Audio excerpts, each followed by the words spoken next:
हाँ, तो देखिए, आपने 2 पैराग्राफ्स अभी तक देखे और 2 पैराग्राफ्स में आपने क्या देखा कि मनु जो हैं वो जल प्रलय के बाद हिमालय पर्वत में पहुँचे हैं। हिमालय वो किसी तरह से उस जल प्रलय से बचे हैं और हिमालय पर्वत पर बैठ कर के जब तक और उसमें हवन में संलग्न रहते हैं। और एक दिन काम की पुत्री श्रद्धा जो है, आपको मैंने बता दिया था, श्रद्धा जो है वो कामदेव जी की पुत्री, वो अचानक से आती हैं वहाँ पे हिमालय पर्वत में और वो मनु से उनका परिचय पूछती हैं। जब वो उसकी मधुर आवाज़ सुनते हैं, जब वो पूछती है कौन तुम संस्कृति जल निधि तीर तरंगों से फेंकी मणि एक, तो जब वो सुनते हैं तो मनु उसे देखने लगते हैं। ठीक है, और मनु उसे देखते हैं और फिर मनु को क्या मनु जब वो सुनते हैं तो उन्हें कैसा एहसास होता है, ये यहाँ पर अब हम लोग आगे देखेंगे। ठीक है, तो चलिए हम आगे देखते हैं। सुनाया मनु ने मधु गुंजार, मधुकरी कासा जब सानंद, किए मुख नीचा कमल समान, प्रथम कवि का जो सुंदर छंद।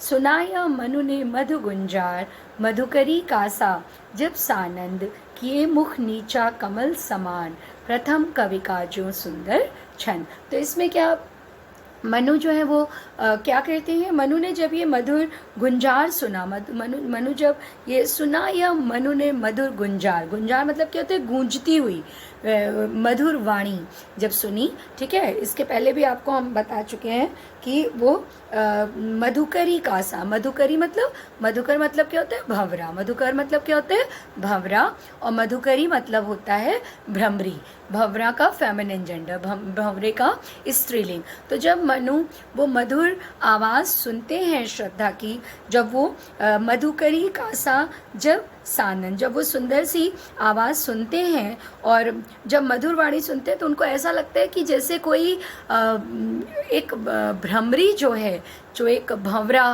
की, जो आप उसको वाइफ कह सकते हैं, उसका फेमिनिन जेंडर, कि एक भ्रमरी जो है वो मधुर गुंजार के समान वो भाषा कह रही है। और उनको क्या लगता है, मधुकरी कासा जब सानंद, सानंद मतलब खुशी किससे भरा हुआ एक स्वर वो सुनते हैं, जैसे कि कोई भ्रमरी उनसे पूछ रही हो कि तुम कौन हो जो इस संसार रूपी सागर के तट पर बैठे हुए हो। तो वो आवाज़ उनको इतनी खुशी से भरी महसूस होती है और इतनी सुंदर दिखाई देती है कि उसके बाद वो क्या करते हैं, किए मुख की नीचा कमल समान, प्रथम कवि का जो सुंदर छंद। तो जिस समय मनु से प्रश्न पूछती हैं श्रद्धा, उस समय मनु भी बहुत सुंदर थे। मैंने आपको स्टार्टिंग में ही बेटा ये पोएम बताया था कि मनु स्वयं भी बहुत सुंदर थे। तो जब मनु भी बहुत सुंदर है तो किए मुख नीचा कमल समान, प्रथम कवि का जो सुंदर छंद, तो वो स्वयं बहुत सुंदर हैं और मनु अपने कमल के समान मुख को उस समय नीचा किए हुए हैं।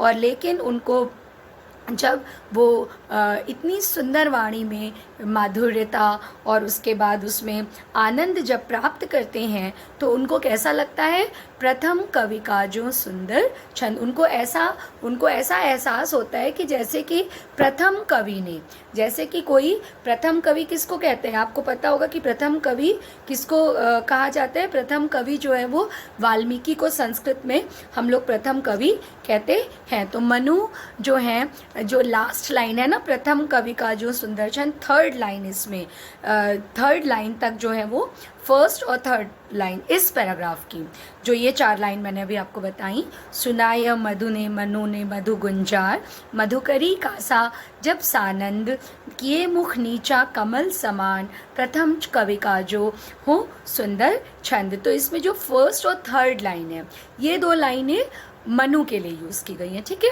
और सेकेंड और फोर्थ लाइन किसके लिए यूज़ की गई है, सेकेंड और फोर्थ लाइन श्रद्धा के लिए यूज़ की गई है। तो आपको ये पता है कि निराशा, जब व्यक्ति दुख में डूबा होता है, मनु के सामने क्या है, मनु के सामने पूरी सृष्टि जो है बेटा वो जलमग्न हुई, उनके सामने देखते देखते प्रलय आया। ठीक है, समझने की कोशिश करिएगा तो आप आराम से व्याख्या लिख लेंगे कि मनु के सामने देखते देखते जल प्रलय आया और उसमें पूरी पृथ्वी जलमग्न हो गई। तो मनु क्या है वो अपनी निराशा और असफलता से जो है वो बहुत अधिक दुखी हैं, बहुत दुखित हैं। और तपलीन मनु जो है वो उसको जो तप में लीन मनु है उनको श्रद्धा की जो वाणी है वो उनको प्रथम वचन, इससे पहले उन्होंने मनुष्य का कोई भी आवाज़ मनुष्य की जो है वो नहीं सुनी थी, ठीक है। इससे पहले उन्होंने मनुष्य की कोई भी आवाज़ जो है वो नहीं सुनी थी। और जब वो श्रद्धा की आवाज़ सुनते हैं तो उनको ऐसा लगता है जैसे कि प्रथम कवि का कोई सुंदर छंद जो है वो मनु ने सुन लिया हो। प्रथम कवि का कोई सुंदर छंद जो है वो मनु ने सुन लिया हो। और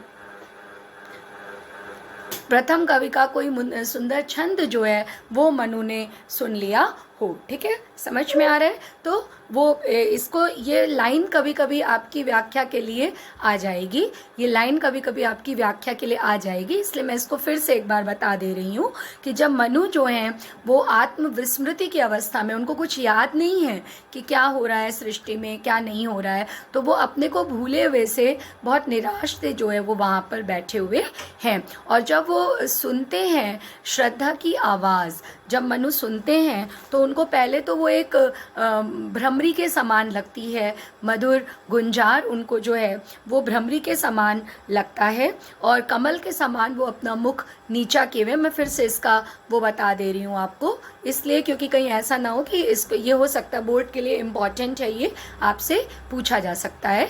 तो फिर से एक बार आपको इसका अर्थ मैं आपको बता दे रही हूँ कि इसमें जब मनु उनसे, ये इम्पॉर्टेंट पैराग्राफ है, लास्ट की लाइन जो आपकी वो बोर्ड में क्वेश्चंस पूछते हैं तो कैसे पूछते हैं कि जो लास्ट की लाइन है उसको अंडरलाइन करते हैं। तो इसमें सेकेंड और फोर्थ लाइन का अर्थ आपसे पूछा जा सकता है।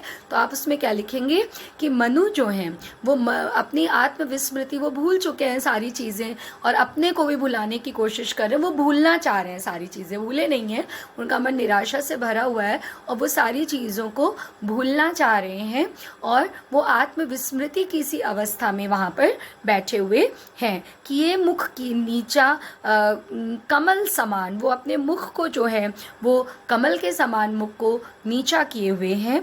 और उसी समय उनकी जो जब एक श्रद्धा की आवाज़ जब उनको सुनाई देती है कि कौन तुम, देखिए अगर ये पैराग्राफ आएगा तो आपको प्रीवियस पैराग्राफ की बात लिखनी पड़ेगी। मैंने आपको स्टार्टिंग में ही जब पोयम शुरू की थी तो बता दिया था कि क्योंकि एक लंबी पोयम है, प्रबंध काव्य है, प्रबंध महाकाव्य है बेटा, तो एक लंबी पोयम है। तो इस पोयम में जब पीछे का, जब जो इस समय आपका व्याख्या होगी, जो पिछले, उसके लिए जो प्रसंग होगा वो लास्ट पैराग्राफ का होगा, ठीक है। उसके लिए जो प्रसंग होगा वो किसका होगा? लास्ट पैराग्राफ का होगा। तो जब लास्ट पैराग्राफ का वो प्रसंग है तो जब वो श्रद्धा की आवाज़ सुनते हैं तो जिस प्रकार से भ्रमरों की गुंजार जो है वो कमल में चेतना का आविष्कार कर देती है, कमल में चेतना भर देती है, कमल में वो चेतना को प्रस्फुटित कर देती है। कमल के फूल में, कमल के फूल के गिर्द क्या होते हैं, देखिए बहुत सोच समझ के काव्य लिखा गया है कि ये मुख नीचा कमल समान। जो मनु हैं वो क्या कर रहे हैं? मनु ने अपने कमल के समान चेहरे को नीचा किया हुआ है, ठीक है। मनु ने अपने कमल के समान चेहरे को नीचा किया हुआ है और जो भंवरा है, जो ये आपका जो श्रद्धा की आवाज़ है वो एक मधुर भ्रमरी के समान है। तो जब वो मनु के हृदय में श्रद्धा के कोमल स्वर सुनाई देते हैं तो उनको आनंद की प्रेरणा उससे मिलती है और श्रद्धा का जो संदेश है वो, या श्रद्धा की जो आवाज़ है वो मनु के जीवन में आशा, विश्वास और आकर्षण को जगाने वाली होती है। इसीलिए उसको कहा जा रहा है कि वो मधुकरी का साजब सानंद, मधुकरी का साजब सानंद, कि जो जब मनु की आवाज़ जो है वो उस पर इनके कोमल उस पर पड़ रही है